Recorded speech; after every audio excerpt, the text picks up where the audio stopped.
નમસ્કાર અને સ્વાગત છે. આજે આપણે યોગ વશિષ્ઠના ચોથા પુસ્તકમાં થોડા ઊંડા ઉતરીશું. હા, ખાસ કરીને અધ્યાય 4 થી 12, જે ખરેખર બહુ રસપ્રદ છે. બરાબર. આ અધ્યાયો જગતની પ્રકૃતિ, આપણી ધારણાઓ અને પેલી માયાની વાત કરે છે. આપણી પાસે કેટલીક નોંધો છે જેના આધારે આપણે ચર્ચા કરીશું.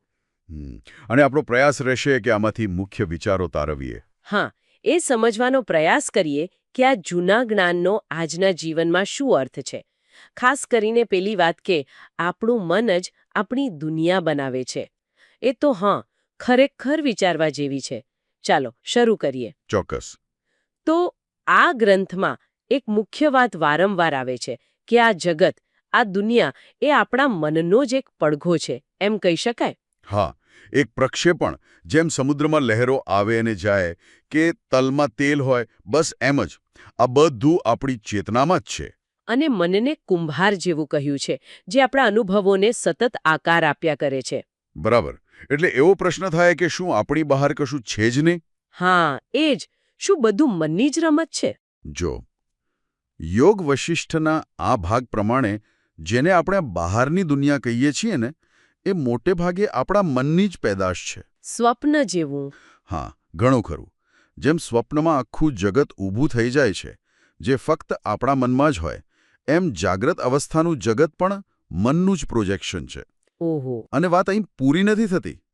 એવું પણ કહ્યું છે કે મન જ વ્યક્તિનું સાચું શરીર છે. આ ભૌતિક શરીર તો ખાલી એક એમ કે સાધન જેવું છે. મતલબ આ હાથ, પગ, આ દેહ એ ખાલી એક વાહન છે જેને મન ચલાવે છે. બરાબર. મન પોતાની ઈચ્છાથી આ શરીરને ઘડે છે, વાપરે છે. આ તો બહુ આમ ઊંડી વાત કહેવાય. જો મન જ અસલી શરીર હોય તો પછી આપણા વિચારો એ સીધા જ આપણા અનુભવો બની જાય. હા, ચોક્કસ. એ જ મુદ્દો છે. જો કોઈ સતત નકારાત્મક વિચાર કર્યા કરે તો એની દુનિયા પણ એવી જ બની જાય. એટલે એ નકારાત્મકતા જ અનુભવે. હા, અને ભવિષ્યની ચિંતા, એ તો જાણે પોતે જ પોતાની આસપાસ જેલ બનાવી દીધી. માનસિક કેદ, એમ? બિલકુલ. આ અધ્યાયો એ જ કહે છે, આપણી માન્યતાઓ, આપણી ધારણાઓ, આપણી તીવ્ર ઈચ્છાઓ, આ બધું ભેળું મળીને આપણી દુનિયા ઘડે છે. એટલે ડરપોક માણસ માટે દુનિયા ડરામણી હોય છે. અને સુખ પાછળ દોડનાર માટે એને ક્ષણિક આનંદ મળે, પણ અંતે એ બંધન જ લાવે છે. યોગ વશિષ્ઠ કહે છે કે આ સમજવું કે મન જ સુખ દુઃખનું કારણ છે, એ જ મુક્તિનો રસ્તો બતાવે છે. કેમ કે જો મન સમસ્યા બનાવે છે તો એ જ. હા, તો એ જ સમાધાન પણ લાવી શકે છે. આ સંદર્ભમાં પેલી શુક્રની કથા બહુ જાણીતી છે, ખરું ને? હા, બહુ જ. એના વિશે થોડું કહેશો? એ કઈ રીતે આ મનની શક્તિ અને ભ્રમણા બંનેનું ઉદાહરણ છે? ચોક્કસ. શુક્રની વાર્તા આ સિદ્ધાંતોને સમજવા માટે બહુ જ સરસ દ્રષ્ટાંત છે.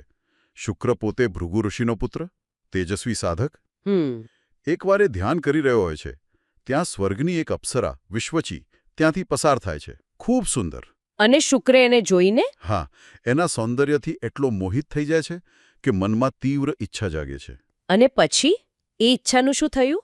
પછી એવું થાય છે કે એ પોતાની સાધના બાજુ પર મૂકી દે છે અને બસ પેલી અપ્સરાના જ વિચારોમાં ખોવાઈ જાય છે. ખાલી વિચારોમાં? ના, ખાલી વિચારોની. એનું મન એટલું શક્તિશાળી છે કે માત્ર કલ્પના નથી કરતો, પણ ખરેખર પોતાના મનમાં જ એક આખું સ્વર્ગ બનાવી દે છે. પોતાના મનમાં સ્વર્ગ? હા, ઇન્દ્રના સ્વર્ગ જેવું જ ભવ્ય. સોનાના કમળ, સંગીત, બગીચા અને પેલી અપ્સરા સાથે આનંદી પળો. વશિષ્ઠ કહે છે કે શુક્ર માટે આ માનસિક દુનિયા એટલી જ સાચી હતી જેટલી આપણા માટે આ ભૌતિક દુનિયા છે. કેટલો સમય? એ પોતાના મનના સ્વર્ગમાં વર્ષો સુધી રહે છે. પણ એનું શરીર એ તો અહીં પૃથ્વી પર જ હતું ને, એનું શું થયું? હા, સારો સવાલ. એનું ભૌતિક શરીર તો પૃથ્વી પર એક ખૂણામાં પડ્યું હતું, અને જેમ જેમ એ માનસિક ભોગવિલાસમાં ડૂબતો ગયો તેમ તેમ આ શરીર, એટલે ખાધા પીધા વગર, સુકાઈને હાડપિંજર જેવું થઈ ગયું. પણ એને કશી ખબર જ નહીં. ના, એનું મન તો પેલી કાલ્પનિક દુનિયામાં અને ઈચ્છાઓમાં એટલું ગળાડૂબ હતું કે શરીરની કોઈ પરવા જ ન રહી. આ બતાવે છે કે મનની પકડ કેટલી મજબૂત હોઈ શકે છે. ખરેખર અદ્ભુત અને થોડું ડરામણું પણ લાગે. શુક્રની વાત પરથી લાગે છે કે ઈચ્છા અને આસક્તિ માણસને કેવા ભ્રમમાં જકડી રાખે છે. બરાબર. શુક્રની પેલી નવા સુખ અને આનંદની તરસ એને એક પછી એક જન્મ લેવા મજબૂર કરે છે. જેમ પેલું હરણ પાણી પાછળ દોડે. હા, એના જેવું જ. એનું મન અલગ અલગ શરીરોમાં ભટકતું રહે છે. ક્યારેક દેવતા બને, ક્યારેક રાજા, ક્યારેક પશુ પણ. એટલે કે કર્મના ફળ ભોગવમાં. હા, આ ગ્રંથ સ્પષ્ટ કહે છે કે આસક્તિ જ આત્માને સુખ દુઃખના ચક્કરમાં ફસાવે છે. એક સીધું સૂત્ર જ આપી દીધું છે. આનંદ પ્રત્યેની આસક્તિ ઇઝ ઇક્વલ ટુ બંધન. અને પેલું સ્વર્ગ, એનું શું થયું? એ તો ઇન્દ્રિયજન્ય ભ્રમ હતો. ક્ષણિક સુખ. જેવું એના પુણ્યનો ભોગવટો પૂરો થયો, એ સ્વર્ગ ગાયબ. એ સાચી ટકી રહે એવી શાંતિ નહોતી. શુક્રની વાત પરથી મનની શક્તિ તો સમજાય છે, પણ આ મન ખરેખર શું છે? વશિષ્ઠ આ સમજાવવા 2 શરીરની વાત કરે છે. એ બહુ રસપ્રદ લાગે છે. હા, ચોક્કસ. એનાથી સમજણ વધુ સ્પષ્ટ થાય છે. યોગ વશિષ્ઠ કહે છે કે આપણી પાસે 2 શરીર છે. 2? હા. પહેલું છે સ્થૂળ શરીર, એટલે કે આપણું ભૌતિક શરીર, જે દેખાય છે, અન્નથી બનેલું, નાશ પામનારું.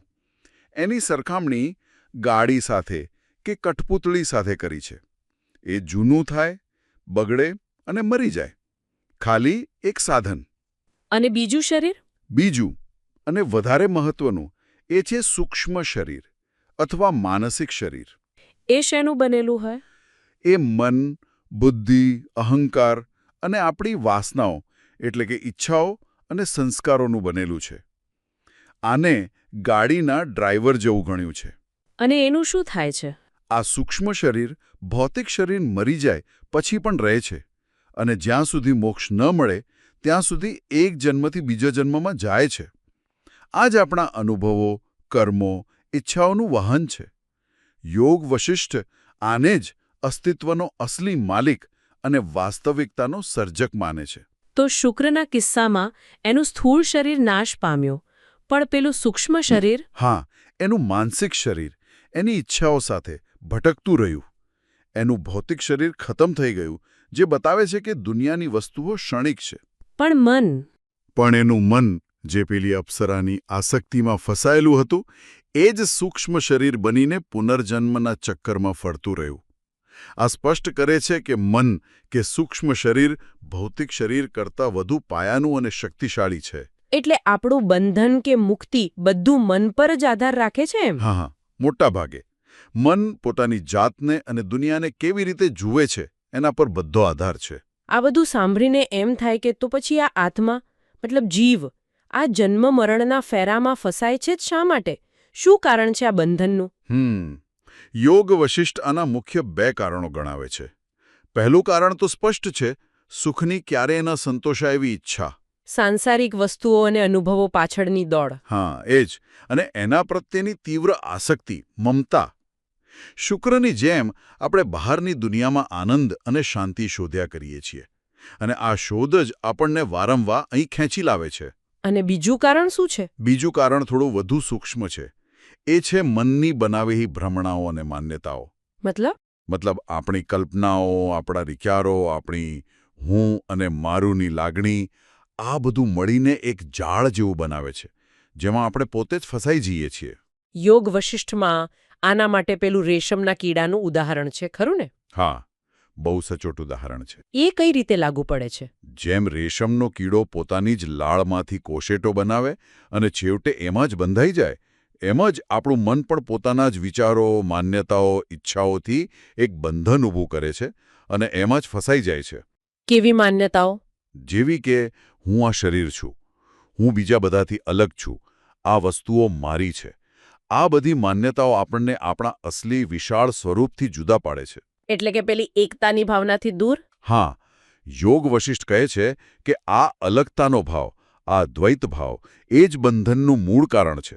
આપણે ભૂલી જઈએ છીએ કે મૂળમાં તો આપણે બધા એક જ પરમચેતના એટલે કે બ્રહ્મ સાથે એક છીએ. અને શુક્રના જે અલગ અલગ જન્મ થયા, રાજા, શિકારી, પશુ, એ બધું એના કર્મો અને આસક્તિનું જ પરિણામ હતું. ચોક્કસ. દરેક જન્મ એના પાછલા કર્મો અને ઈચ્છાઓનું જ ફળો હતું. જેવી ઈચ્છા, જેવા કર્મ, તેવો નવો જન્મ. અને આ ચક્કર ચાલ્યા જ કરે. ક્યાં સુધી? જ્યાં સુધી વ્યક્તિ આ આસક્તિ અને ભ્રમણાઓથી ઉપર ના ઉઠે. તો પછી આ જે અનંત જેવું લાગતું ચક્કર છે, એમાંથી બહાર કઈ રીતે નીકળાય? મુક્તિ કેવી રીતે મળે? આ જ સૌથી મહત્વનો સવાલ છે, નહીં? હા, બિલકુલ. અને યોગ વશિષ્ઠનો મુખ્ય સંદેશ પણ આ જ છે. મુક્તિનો રસ્તો આ બંધનના કારણોને ઉલટાવવાનો છે. એટલે કે પહેલું અને સૌથી અગત્યનું પગલું છે ઈચ્છા અને આસક્તિનો ત્યાગ. ત્યાગ એટલે બધું છોડી દેવું? ના, એવું જરૂરી નથી. ત્યાગ એટલે ફળની આશા છોડવી, વસ્તુઓ અને અનુભવો પ્રત્યેની મમતા, પેલી પકડ છોડવી. શુક્રને પણ શાંતિ ક્યારે મળી? ક્યારે? જ્યારે એના પિતા ભૃગુ ઋષિ એને એના બધા જન્મોનું ભાન કરાવે છે અને એ બધી ઈચ્છાઓ છોડી દે છે ત્યારે. ખરી આઝાદી બહારના સંજોગો બદલવાથી નહીં, પણ મનની વૃત્તિઓ બદલવાથી આવે છે. એટલે મન પર કાબૂ મેળવવો જ પડે, એ અનિવાર્ય છે. હા, બેગુ, મનને એની ભ્રમણાઓમાંથી બહાર કાઢવું પડે. એ સમજવું પડે કે આપણી મોટાભાગની તકલીફો ખરેખર વાસ્તવિક નથી, પણ મનની જ બનાવેલી છે. એના માટે શું કરવું? એના માટે ઇન્દ્રિયો પર સંયમ રાખવો, બહારની વસ્તુઓ પ્રત્યે અનાસક્ત રહેવું, એ જરૂરી છે.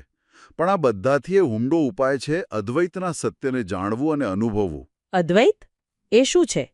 અદ્વૈત એટલે બે નહીં, પણ એક. મતલબ કે આ જે કંઈ દેખાય છે, આ બધી વિવિધતા, આ જીવો, આ બ્રહ્માંડ, એ બધું મૂળભૂત રીતે એક જ સત્ય, એક જ ચેતના, એટલે કે બ્રહ્મનું જ સ્વરૂપ છે. જેમ સમુદ્ર અને લહેરો? બરાબર. દેખાવમાં અલગ, પણ છે તો પાણી જ. એમ જ આપણે બધા અને આ સૃષ્ટિ એ એક જ પરમ તત્વના જુદા જુદા રૂપો છીએ. પણ આ સમજવાથી મુક્તિ કેવી રીતે મળે? જ્યારે આ એકતાનું જ્ઞાન થાય ત્યારે હું અને બીજા વચ્ચેનો ભેદ રહેતો નથી. જો બધું એક જ હોય તો કોના પ્રત્યે રાગ રાખવો, કોના પ્રત્યે દ્વેષ, કોનાથી ડરવું, શું મારું અને શું પારકું? અચ્છા, એટલે અલગતાની ભાવના જ? હા, એ જ દુઃખ, ઈચ્છા અને ડરનું મૂળ છે. આ જ્ઞાન થતાં જ મનની બધી ભ્રમણાઓ શાંત થઈ જાય છે, જેમ તોફાની દરિયો શાંત થઈ જાય. યોગ વશિષ્ઠમાં બહુ સરસ કહ્યું છે, આ જાણવું એ સ્વતંત્રતા છે, એને ભૂલી જવું એ બંધન છે. આ બધું આમ તો બરાબર લાગે છે, પણ અહીં એક થોડો આમ સંઘર્ષ જેવું નથી લાગતું? ક્યાં? જુઓ, એક બાજુ આપણે કહીએ છીએ કે મન જ બધું રચે છે, શુક્રની જેમ, પણ બીજી બાજુ યોગ વશિષ્ઠમાં જ પેલો અધ્યાય 10 છે, જેમાં યમરાજ ભૃગુને કહે છે કે મૃત્યુ તો આગ લાગે એવો એક કુદરતી વૈશ્વિક નિયમ છે, એને કોઈ ટાળી ના શકે. હા, એ વાત પણ છે. અને એમ પણ કહે છે કે બધા કર્મો નિયતિ એટલે કે દૈવી ઈચ્છાથી જ ચાલે છે. તો પછી શું સમજવું?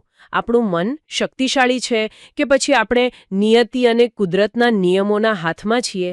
આ બંને વાત એકસાથે કઈ રીતે સાચી હોય? હા, આ ખરેખર બહુ મહત્વનો મુદ્દો છે અને પહેલી નજરે વિરોધાભાસી લાગે પણ છે. પણ યોગ વશિષ્ઠ એને વાસ્તવિકતાના જુદા જુદા સ્તરો તરીકે સમજાવે છે. એટલે કે બંને વાતો, મનની રચનાત્મક શક્તિ અને વૈશ્વિક નિયમોની અફરતા, એ માયાના ક્ષેત્રમાં જ સાચી છે.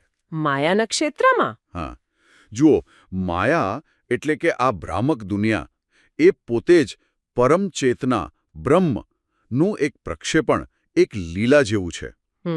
હવે આ માયાની અંદર દરેક વ્યક્તિનું મન પોતાની દુનિયા રચે છે, પોતાના સુખ દુઃખ બનાવે છે, જેમ શુક્રે કર્યું. બરાબર. પણ આ આખી માયા પોતે કેટલાક મૂળભૂત નિયમોથી ચાલે છે, જે બ્રહ્મની વ્યવસ્થાનો જ ભાગ છે.